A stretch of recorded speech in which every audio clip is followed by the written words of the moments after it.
Once I understood, wait a minute, I don't want that mother hunchy anyway. She can have that nigga or that bitch. You know how I am. Once you realize that, oh, this bitch done did me a favor. Can't you feel a brand new day? Can't you feel a brand new day? Oh, my life, my life, be waiting for you.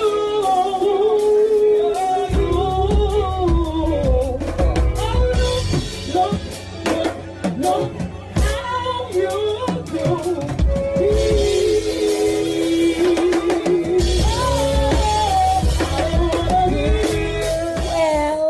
Hello there, love bugs. Hello there, Bellas.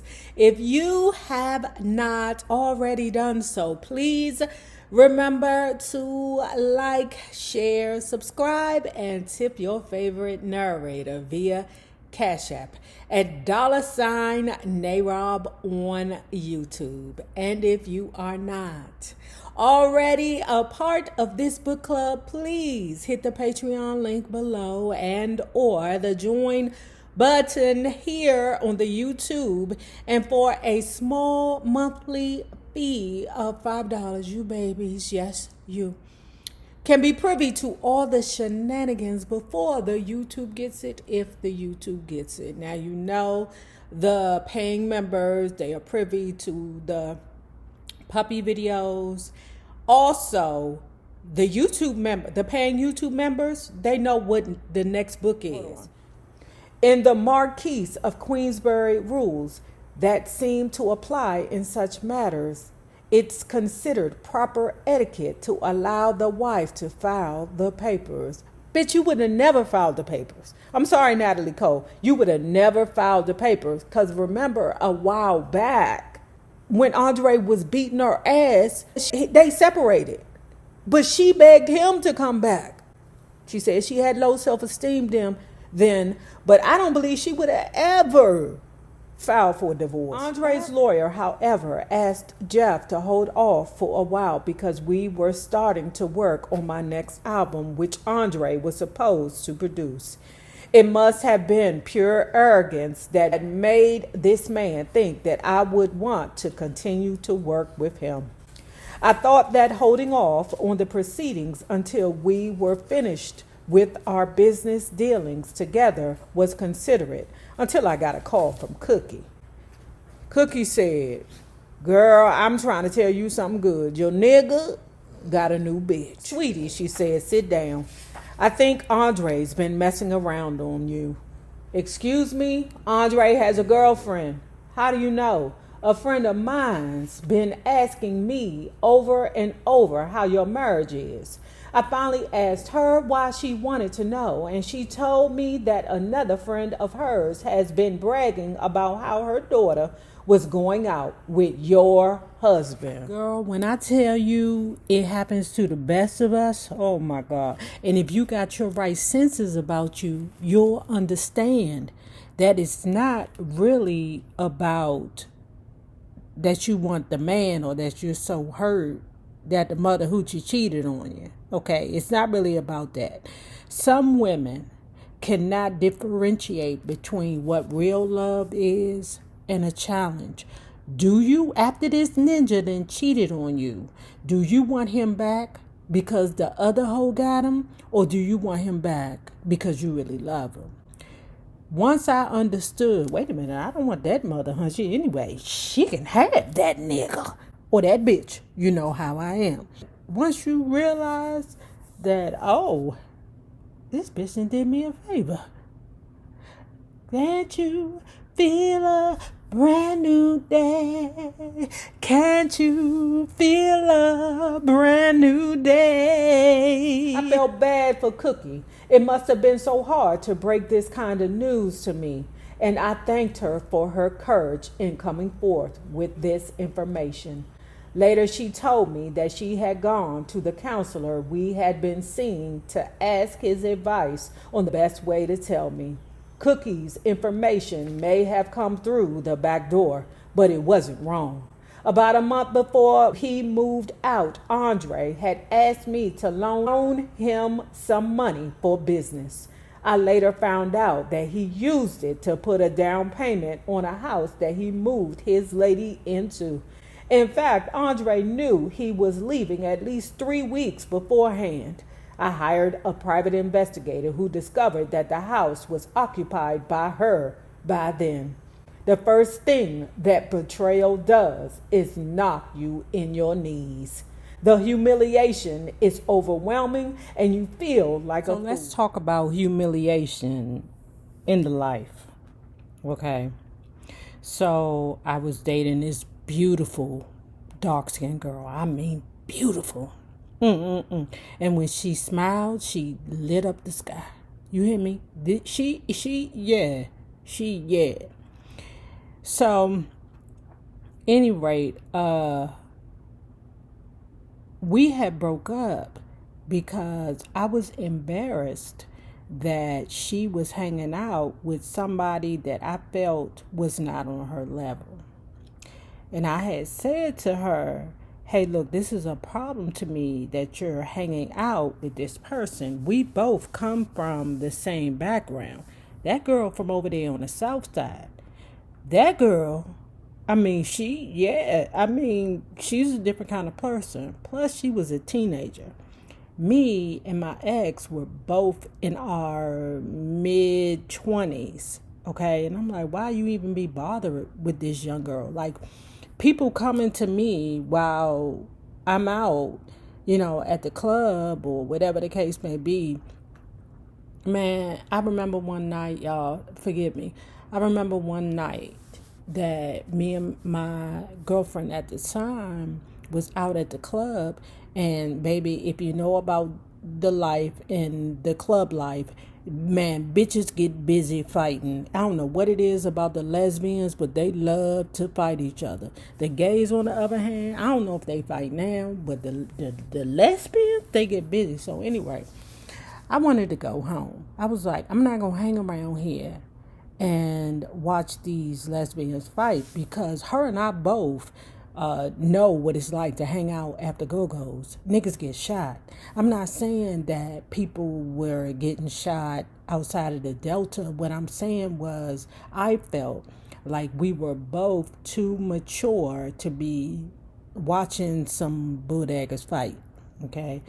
And that night showed me what was important to her, because she started taking on like this childish type behavior, that would be synonymous with teenagers or high school. Let me say that. And I'm just saying to you, after that, like, things started falling into place. People was like, why is your girlfriend hanging out with that young girl? Don't you know that young girl ain't no good? She And I had asked my girlfriend at the time, could you please stop hanging with her? And she said, no, Nate, we just friends. They ended up together for years after the fact. It hurt me. But more so, I did love her.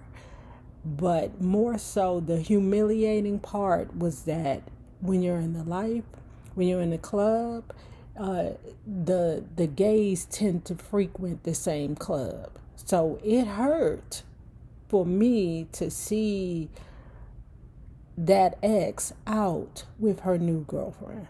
That shit hurt, man.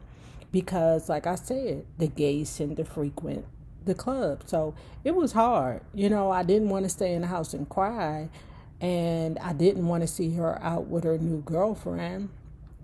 But, it's the humiliation that I eventually got past. That shit hurt like a muddy school. The oldest cliche in any divorce is the wife is the last to know.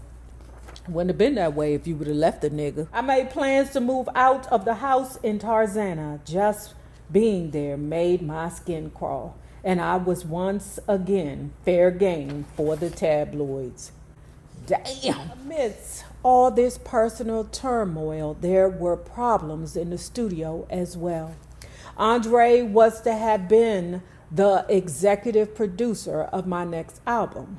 And he tried like hell to hold on to that role, which was why he'd asked me to defer filing for divorce. That's a selfish mother hoochie, y'all. Oh my God, he a mess. Before we separated, we'd already cut a couple of pop tracks, including a beautiful Kate Bush song, A Man with a Child in His Eyes. Whatever our problems were at home, we'd always worked well in the studio together. In hindsight, I realized I should have just hired him and never married him. How many of us be like, I should have just hunched him or her, if I'm in the mood. I should have just hunched his ass and left him there. Shit. Whatever our problems were at home, we'd always worked well in the studio together. In hindsight, I realized I should have just hired him and never married him. At this point, my self-esteem was so far in the toilet that I'd convinced myself I couldn't make an album without Andre Fischer. But the album had to be made. Small wonder that I felt really vulnerable when Andre took a swing at me verbally in U.S. Today, saying that I'd falsified abuse allegations and that I only asked for a restraining order as a publicity stunt. It didn't stop there. He spoke badly of me to his children, Liz and Kyle, who were so precious to me. He badmouthed me all over town. After this kind of verbal beating, I had all the self-esteem of a squashed grape. Once more, I was carried along by the strength of others around me who believed in me more than I did. The angels in my life at this point were my sisters, and for a moment, even my mother, who was ready to put a contract on somebody. And I was grateful. Close friends like Bonita, Whitney Houston, Patti LaBelle, the Pointer Sisters, Shaka, David and Linda Foster, to name a few, put me back together when I was falling apart. And people like Phil Ramone and George Duke rode to my rescue in the studio. Yeah, remember, one of y'all told me in the notes that Shaka Khan said she tried to tell her, bitch, that nigga ain't shit. Don't mess with him. So I'm sure Shaka was there to be like, girl, don't worry about it. When Andre and I split up, there was a tidal wave of people who were anxious to tell me how happy they were that I was rid of him.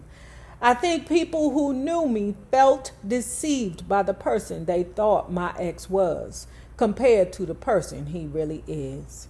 It became of great concern to a lot of people, but I didn't really get it until afterward because people didn't want to say anything negative. I probably wouldn't have believed them anyway. Holding on to my marriage as long as I did had been a big mistake. Not only did I suffer, but I had allowed my son to suffer as well. And by not paying attention, I am sure I painted a very confusing picture to him. I did not protect him like I could have. Robbie was virtually ignored because I was too consumed with trying to fix the wrong thing. That be them bitches who be pressed for niggas. In February of 1997, the Grammys were held in Madison Square Garden in New York City. They say success is the best revenge, and that night, when I Fall in Love from the Stardust album won a Grammy, thank you, God. I certainly needed that affirmation that I could do quality work without Andre Fischer.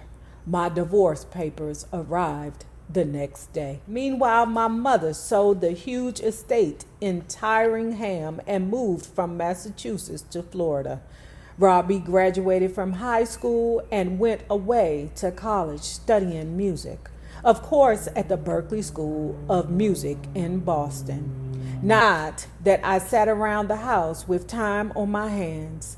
I developed a new show to celebrate my 25th anniversary as a musical performer and hit the road. Do I have regrets? I think it's a bad question, but I would say yes and no. I could never have become the woman I am today without each and every experience I've gone through. There were times I put myself in the fire, and there were times that God put me in the fire. Both times He brought me through it. For every negative, there was a positive. For every dark passage, I was ultimately led to the light. I appreciate the pleasure because I've had the pain. That's the way it is. There is no victory without the battle.